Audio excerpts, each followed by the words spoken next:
Nuevamente les damos la bienvenida, queridos amigos. Les invitamos muy cordialmente a inscribirse a nuestro canal. Título de la lección 11: La Biblia y la profecía. Nuestro texto inicial se encuentra en Daniel capítulo 8, verso 14.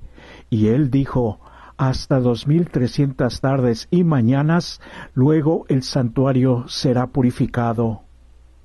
Número 1. Introducción. La profecía bíblica es fundamental para nuestra identidad y misión como cristianos, y a través de la historia se confirma la exactitud de la palabra de Dios. Jesús dijo: y ahora os lo he dicho antes que suceda, para que cuando suceda, creáis. Juan 14:29. La pregunta esencial es: ¿cómo interpretar la profecía correctamente para saber cuándo se ha cumplido? Durante la Reforma, todos los reformadores siguieron el método historicista. Este método es el mismo que usaron Daniel y Juan como la clave para su interpretación. El método historicista considera que la profecía tiene un cumplimiento progresivo y continuo en toda la historia humana, que comienza en el pasado y termina con el fin del mundo y el establecimiento del reino eterno de Dios. Este es el método que veremos en esta ocasión. Hemos de ver en la historia el cumplimiento de la profecía, estudiar las intervenciones de la providencia en los grandes movimientos de reforma y entender la progresión de los eventos que culminarán en la reunión de las naciones para la última batalla del gran conflicto entre el bien y el mal. Número 2. El historicismo y la profecía. El método básico para estudiar las profecías se llama historicismo, que es la idea de que muchas de las profecías más importantes de la Biblia siguen una línea ininterrumpida de la historia, desde el pasado hasta el presente y hacia el futuro, así como estudiamos la historia secular en la escuela. Daniel capítulo 2 versos 27 al 45 muestran una sucesión continua e ininterrumpida de poderes a lo largo de la historia. Nabucodonosor es reconocido como la cabeza de oro. De este modo, Daniel identifica a Babilonia como el primer reino y continúa: y después de ti se levantará otro reino inferior al tuyo, y luego un tercer reino, y luego un cuarto. El hecho de que estén sucesivamente uno tras otro, sin espacios, está igualmente implícito en la imagen, ya que cada uno de los reinos está representado en las partes de un cuerpo mayor que va desde la cabeza hasta los dedos de los pies. Están conectados, así como el tiempo y la historia también están conectados. En Daniel capítulos 7 y 8 se utilizan símbolos de bestias específicas, pero la enseñanza es la misma, con una secuencia ininterrumpida de 4 reinos terrenales. Comienzan en la antigüedad, atraviesan la historia hasta el presente y continúan en el futuro, cuando Cristo regrese y Dios establezca su reino eterno. Se concluye que Daniel capítulos 2, 7 y 8 proveyeron desde entonces la base para la interpretación profética historicista protestante hasta el día de hoy. En Juan 14:29 Jesús dijo: se los digo desde ahora, antes que suceda, para que cuando suceda, crean. Nosotros en la actualidad tenemos gran ventaja de tanta historia cumplida con respecto a alguien que vivió en los tiempos de Babilonia. Número 3. El principio de día por año. Una de las claves del historicismo es el principio de día por año de Números 14:34 y Ezequiel 4:6. Muchos eruditos a lo largo de los siglos aplicaron este principio a las profecías de tiempo de Daniel 7:25 y Daniel 8:14, así como en Apocalipsis capítulo 11 versos 2 y 3, capítulo 12 versos 6 y 14 y capítulo 13 versos 5. Tres elementos lo respaldan: el uso de símbolos, los largos espacios de tiempo y algunas expresiones muy peculiares. En primer lugar, la naturaleza simbólica de las bestias y los cuernos que representan reinos sugiere que las expresiones temporales también deben interpretarse como simbólicas, no deben tomarse literalmente. En segundo lugar, los acontecimientos y los reinos cubren un lapso de mucho tiempo y, al aplicar el principio de día por año, el tiempo se ajusta a los acontecimientos de una manera notablemente precisa. Finalmente, y ahora sí, las expresiones peculiares utilizadas para designar estos periodos sugieren una interpretación simbólica. En otras palabras, las formas en que el tiempo se expresa en estas profecías, por ejemplo, las 2300 tardes y mañanas de Daniel 8:14, no son las formas normales de expresar el tiempo, lo que indica que los periodos que se muestran deben tomarse en forma simbólica, no literal. Observa la profecía de las 70 semanas de Daniel capítulo 9 versos 24 al 27.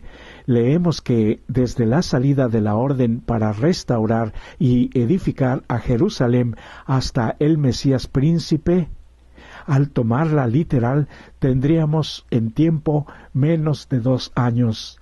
Así, esta profecía no tendría sentido. Sin embargo, al aplicar el principio bíblico de día por año, las 70 semanas se convierten en 490 años. Ajusta perfectamente en la historia profetizada hace más de 1500 años. Número 4. Identificación del cuerno pequeño. Durante siglos, los reformadores protestantes identificaron el poder del cuerno pequeño de Daniel capítulo 7 versos 1 al 25 y capítulo 8 versos 1 al 13 como la Iglesia romana. Hay 7 características comunes. Número 1, se describe a ambos como un cuerno. Número 2, ambos son poderes perseguidores. Número 3, ambos se exaltan a sí mismos y son blasfemos. Número 4, ambos atacan al pueblo de Dios. Número 5, el tiempo profético muestra aspectos de la actividad de ambos. Número 6, ambos se extienden hasta el fin del tiempo. Y número 7, ambos serán destruidos en forma sobrenatural. Todo de acuerdo a la palabra de Dios. La historia identifica al primer reino como Babilonia, al segundo como Medo-Persia y al tercero como Grecia. La historia es inequívoca. Después de estos imperios mundiales viene Roma. En Daniel capítulo 2, el hierro que representa a Roma continúa en los pies de hierro mezclado con barro cocido. La Europa que nunca podrá ser totalmente unida hasta el fin de los tiempos. El cuerno pequeño de Daniel surge de la cuarta bestia, pero sigue siendo parte de esta cuarta bestia. El único poder que salió de Roma con su influencia político-religiosa durante 1260 años y que encaja con la historia y la profecía es el sistema del papado. Llegó al poder eliminando 3 de las 10 tribus bárbaras de Europa. Era diferente, lo que indica su singularidad en comparación con las otras tribus. El papado hablaba palabras contra el Altísimo y se engrandeció contra el príncipe de los ejércitos al usurpar el papel de Jesús y reemplazarlo por el Papa como vicario, que es aquel que se antepone en lugar de Cristo. El papado cumplió la predicción de perseguir a los santos del Altísimo, a los cristianos, y de echar por tierra a parte del ejército durante la Contrarreforma, cuando los protestantes fueron masacrados. El papado procuró cambiar los tiempos y la ley al eliminar el segundo mandamiento y cambiar el día de reposo del sábado hacia el domingo, en total desafío a Dios. En Daniel capítulos 2, 7 y 8, después de Grecia, surge este poder que existirá hasta el fin del mundo, Roma, ahora en su etapa papal. Por eso, Apocalipsis 14 es ahora mismo la enseñanza vital del mensaje de los 3 ángeles y servirá para probar la verdad del error de cada ser humano ante el juicio de Dios. Número 5. El juicio investigador. El bosquejo profético estudiado esta semana ha encontrado un apoyo abrumador entre los historicistas protestantes desde la Reforma, pero no fue hasta el movimiento millerita a principios del siglo XIX que los 2300 días y el juicio investigador fueron cuidadosamente reconsiderados y estudiados, como se ve en el siguiente cuadro que presentamos. Todos estos pasajes bíblicos que estamos viendo hablan de un juicio que se llevará a cabo en el cielo, donde el juez se sentó, y con las nubes del cielo venía uno como un hijo de hombre que vino hasta el anciano de días. Esta es una escena de juicio que ocurre después de 1798 y antes de la segunda venida de Jesús. Esta escena de juicio en Daniel capítulo 7 está directamente conectada a la purificación del santuario en Daniel capítulo 8, verso 14.